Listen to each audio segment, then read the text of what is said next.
RK గారికి ప్రతి court దగ్గర ఏదైనా గెస్ట్ హౌస్ ఉందా అని, మరేంటి ఉందా మీకు? నాకు ఎక్కడ అలాంటివి లేవు అసలు. మంగళగిరి నియోజకవర్గంలో నాకు ఈ మధ్య కాలంలోనే నేను ఒక అపార్ట్మెంట్ కొనుక్కోవడం జరిగింది. ఓకే. అంతకుముందు 2014 ఎన్నికల ముందు నాకు ఒక అపార్ట్మెంట్ ఉండేది. నేను దాన్ని అమ్ముకొని ఒక సుమారు 3 సంవత్సరాల కాలం పాటు నేను అద్దెంట్లో ఉంటూ ఈ మధ్యనే నేను ఒక అపార్ట్మెంట్ మళ్ళీ కొనుక్కోవడం జరిగింది తప్ప మంగళగిరి నియోజకవర్గంలో నాకు ఎక్కడా లేదు. అయితే ఫిరంగిపురం దగ్గర నాకు కొంత వ్యవసాయ భూమి ఉంది, అక్కడ మాత్రం ఒక చిన్న గెస్ట్ హౌస్ ఉంది, అంతేనమ్మా. అంటే ఈ గెస్ట్ హౌస్ అన్నదానికి ఒక కారణం ఉంది. అంటే ఎప్పుడు ఈ కోర్టులు కేసులు వీటన్నిటి మీద ఎక్కువ కోర్టుకు తిరగాల్సి వస్తూ ఉంటుంది కదా, అందుకని ప్రతి కోర్టు దగ్గర ఒక గెస్ట్ హౌస్ కొనుక్కున్నారు. అట్లేం లేదులేమ్మా. అంటే కోర్టు కేసులు అని చెప్పాలి అని అంటే మాకు రాజధాని అయిన తర్వాత చంద్రబాబు నాయుడు తెలుగుదేశం ప్రభుత్వం మంగళగిరి ప్రాంతంలో రైతులను పెట్టినటువంటి ఇబ్బందుల్ని ఎదుర్కోవటానికి, అదేవిధంగా కూలీలు, పేదవాళ్ళు, మధ్యతరగతి వాళ్ళు చంద్రబాబు నాయుడు ప్రభుత్వం వల్ల వచ్చినటువంటి ఇబ్బందుల్ని మేము ఎదుర్కోవాలి, శాశ్వత పరిష్కారాలు చూపించాలి పేదవారికి, రైతులకి అని అంటే ఇవాళ చంద్రబాబు నాయుడు ముందు మనం చెప్పటం అని అంటే, ప్రభుత్వం ముందు చెప్పటం అని అంటే అది చెవిటివాడి ముందు శంఖం ఊదినట్లే. కాబట్టి అలాంటి ప్రయత్నం చేయకుండా శాశ్వతంగా వాళ్ళకి మనం పరిష్కారం చూపించాలంటే ఒక న్యాయస్థానాలు మాత్రమే మనకి న్యాయం దక్కుద్ది అని చెప్పి నమ్మి నేను వాటిని ఆశ్రయించటం, రైతులు, పేదవాళ్ళు, మధ్యతరగతి వాళ్ళు ఏ నమ్మకం అయితే నా మీద పెట్టుకొని వచ్చారో దాన్ని రుజువు చేస్తూ న్యాయస్థానాలు మాకు అనుకూలంగా తీర్పులు ఇవ్వడమే దానికి ఉదాహరణ అని చెప్పి చెప్పవచ్చు. ఓకే, మరి ముందు మీ మీద ఉన్న ఎలిగేషన్స్ గురించి మాట్లాడుకుందాం అనుకుంటున్నాను, మరి చెప్తారా? అయ్యో తప్పనిసరిగా తల్లి, చెప్పండి, ఏంటి ఆరోపణలు ఏంటి? ఓకే, రైతులకి న్యాయం జరగట్లేదు అని ఒక ఎలిగేషన్ ఉంది. అంటే ఇవన్నీ ప్రజల నుంచి సేకరించినవి అనమాట, వ్యక్తిగతంగా కాదు. రైతులకి న్యాయం జరగట్లేదు అని ఒక ఎలిగేషన్ ఉంది, మరి దానికి ఏం చెప్తారు? అమ్మ, ఇది మాత్రం పూర్తిగా నిరాధారమైనటువంటి మాట. ఎందుకంటున్నానంటే చంద్రబాబు నాయుడు దీన్ని రాజధానిగా ప్రకటించిన తర్వాత మా నియోజకవర్గంలో 10 గ్రామాలని రాజధాని కింద ప్రకటించినప్పుడు ఈ ప్రాంతంలో పూలింగ్ అనే విధానాన్ని ప్రవేశపెట్టినప్పుడు అసెంబ్లీ సాక్షిగా మేము చెప్పాము, మా నాయకుడు జగన్మోహన్ రెడ్డి గారు చెప్పాడు, మేము రాజధానికి వ్యతిరేకం కాదు, అయితే ఏ పద్ధతి అయితే మీరు అవలంబిస్తున్నారో ఆ పద్ధతికి వ్యతిరేకము అని చెప్పి చెప్పటం దగ్గర నుంచి ఈ రోజు వరకు కూడా చంద్రబాబు నాయుడు రైతుల్ని ఏ విధంగా ఇబ్బంది పెట్టాడు, భయపెట్టాడు, బెదిరించాడు, పోలీసుల చేత అక్రమంగా కేసులు పెట్టి కొట్టించాడు, హింసించాడు అనేదే కాకుండా రైతులు పండించినటువంటి పంటను కూడా తగలబెట్టే స్థాయి వరకు కూడా ఈ ప్రభుత్వం వెనకమాల ఉన్నటువంటి పెద్దలు చేశారు అనే దాన్ని తీసుకొని మేము రైతుల కోరిక మేరకు న్యాయస్థానాలను ఆశ్రయించటం, కౌలు రైతుల కోరిక మేరకు మేము న్యాయస్థానం మెట్లు ఎక్కటం, కూలీల కోసం మేము వాళ్ళకి అండగా నిలబడటం అనేది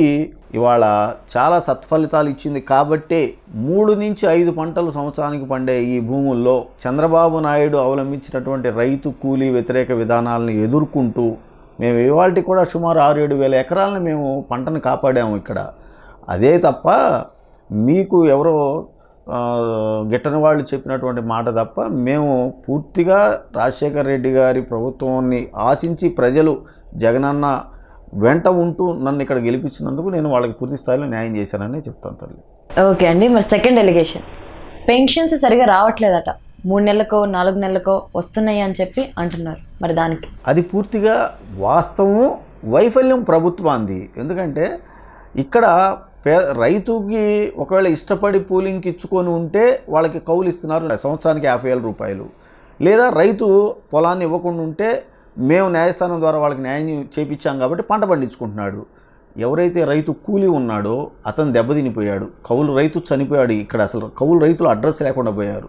సరే, మీరు అంటున్నట్టు కూలీ వాళ్ళు ఎవరైతే దెబ్బతిన్నారో వాళ్ళకి చంద్రబాబు నాయుడు ఏం ప్రకటించాడంటే ల్యాండ్లెస్ పూర్ ఎవరైతే అంటే కూలీ వాళ్ళు ఎవరైతే ఉన్నారో వాళ్ళకి నెలకి కుటుంబానికి 2,500 రూపాయలు మేము పెన్షన్ కింద ఇస్తామని చెప్పారు. అది ఎంత దారుణం అని అంటే ఈ ప్రాంతంలో పేదవాళ్ళు ఎక్కువ మంది ఉన్నారు, కూలీలు ఎక్కువ మంది ఉన్నారు.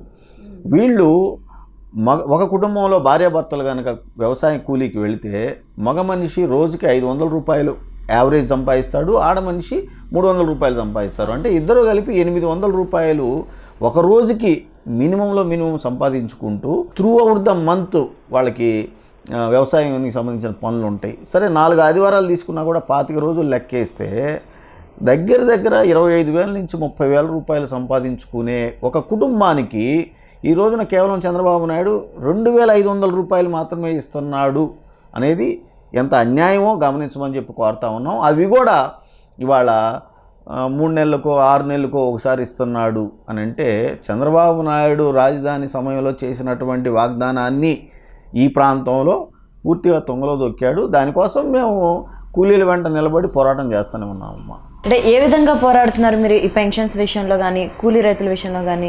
అనేక సార్లు మేము డిప్యూటీ కలెక్టర్ల దగ్గరికి వెళ్ళి ఇక్కడ ఉన్నటువంటి రాజధాని ప్రాంతంలో వాళ్ళకి రిప్రజెంటేషన్స్ ఇచ్చాము, సిఆర్డే కమిషనర్ గారికి రిప్రజెంటేషన్స్ ఇచ్చాము. అయినా కూడా ఎటువంటి ఫలితం లేదు, ఎటువంటి మార్పులు లేవు. వాళ్ళు చెప్తుంది ఏంటంటే మా దగ్గర ఫండ్స్ లేవు, వచ్చినప్పుడు మేము ఇస్తున్నాము అండి అని చెప్పి చెబుతూ ఉన్నారు తప్ప అసలు పేదవాడికి 25,000 30,000 రూపాయలు వచ్చే ఆదాయానికి మనం గండి కొట్టామే అనే జ్ఞానం కూడా లేకుండా ప్రభుత్వం ఇవాళ వ్యవహరిస్తూనే ఉన్నాం. ఓకే, నెక్స్ట్ ఎలిగేషన్, డ్రైనేజీ వ్యవస్థ బాగాలేదు అని ఒక ఎలిగేషన్ కూడా వినిపించింది. మరి ఏంటి అంటే మున్సిపాలిటీ అసలు బాగాలేదు మంగళగిరిలో అని విన్నాను.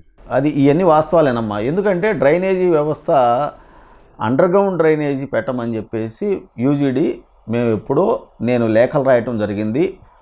అంతేకాదు చంద్రబాబు నాయుడు దగ్గరికి ప్రపోజల్ తీసుకొని వెళ్ళాం.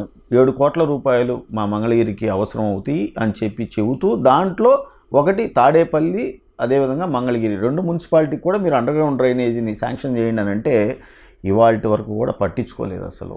అంటే చంద్రబాబు నాయుడు కూడా ఇదే మంగళగిరి నియోజకవర్గంలో తాడేపల్లి మున్సిపాలిటీని ఆనుకొని అన్యాయంగా అక్రమంగా ఒక ఇంటిని ఆక్రమించుకొని మరి చట్టానికి వ్యతిరేకంగా ఆయన నివసిస్తూ ఉన్నాడు. ఆయనకి మేము రిప్రజెంటేషన్స్ ఇచ్చినా కూడా పట్టించుకోలేదు.